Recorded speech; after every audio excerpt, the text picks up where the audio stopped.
Hi everyone, welcome back to our English learning series. Today we're diving into prepositions of time, in, on, and at. These are small words, but they're incredibly important for talking about time correctly in English. By the end of this lesson, you'll master how to use them, and we'll also learn 5 useful time-related words. Let's get started. Grammar. Let's break it down. In is used for longer periods of time. Example, I was born in July. Months, years, centuries, and long periods. On is used for specific days and dates. Example, I have a meeting on Monday. Days, dates, and specific holidays. At is used for specific points in time. Example, let's meet at PM. Specific times and certain phrases like at night or at the weekend. These prepositions are easy to confuse, so don't worry. We'll practice a lot. Here are 5 useful words that will help you with today's lesson. Vocabulary. Morning, from when you wake up until 12 noon. Example, I like to exercise in the morning. Afternoon, from 12 noon to 18. Example, let's meet in the afternoon. Evening, from 18 until bedtime. Example, we had dinner in the evening. Weekend, Saturday and Sunday, when most people don't work or go to school. Example, we'll go camping at the weekend. Holiday, a day when you don't have to work or go to school, like a special celebration or vacation day. Example, Christmas is on a holiday. Let's see how these prepositions and words come together in a story. Now, listen to this story carefully. It's packed with prepositions of time and today's vocabulary. Story. Last week, Alex planned a relaxing schedule for his holiday. He woke up early in the morning and went for a run. It's the perfect way to start my day, he thought. After breakfast, he made plans to meet his friend Mia in the afternoon at a cafe. Mia had suggested meeting on Friday, but Alex was busy that day. Instead, they decided to meet on Saturday. Let's meet at 3 p.m., Mia said. Alex agreed, marking the time in his calendar. That evening, Alex started packing for his trip. He was planning to visit his grandparents at the weekend. They lived in a small town and he loved spending time with them. I'll leave early in the morning to avoid traffic, he told himself. When Saturday arrived, Alex met Mia as planned.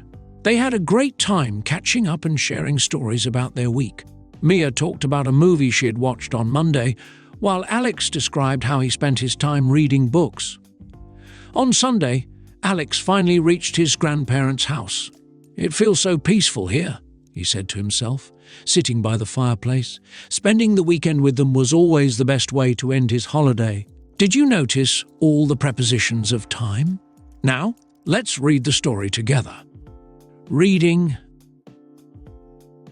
Last week, Alex planned a relaxing schedule for his holiday. He woke up early in the morning and went for a run. It's the perfect way to start my day, he thought. After breakfast, he made plans to meet his friend Mia in the afternoon at a cafe. Mia had suggested meeting on Friday, but Alex was busy that day. Instead, they decided to meet on Saturday. Let's meet at 3 p.m., Mia said. Alex agreed, marking the time in his calendar. That evening, Alex started packing for his trip. He was planning to visit his grandparents at the weekend. They lived in a small town and he loved spending time with them. I'll leave early in the morning to avoid traffic, he told himself. When Saturday arrived, Alex met Mia as planned. They had a great time catching up and sharing stories about their week. Mia talked about a movie she had watched on Monday, while Alex described how he spent his time reading books. On Sunday, Alex finally reached his grandparents' house. It feels so peaceful here, he said to himself, sitting by the fireplace. Spending the weekend with them was always the best way to end his holiday. Let's test your understanding of the story. Question. 1. When did Alex go for a run?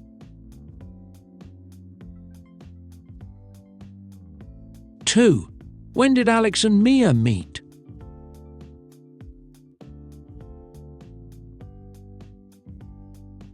3. What time did Alex meet Mia?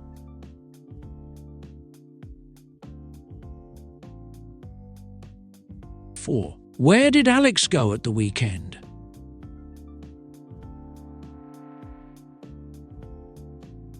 1. Which word refers to the time after lunch? 2. Which word is used for the start of the day?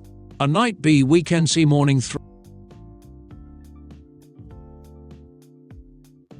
3. Which word describes a break from work or school?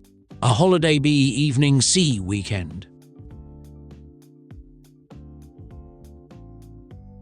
Here are the correct answers. Answer. Answer key.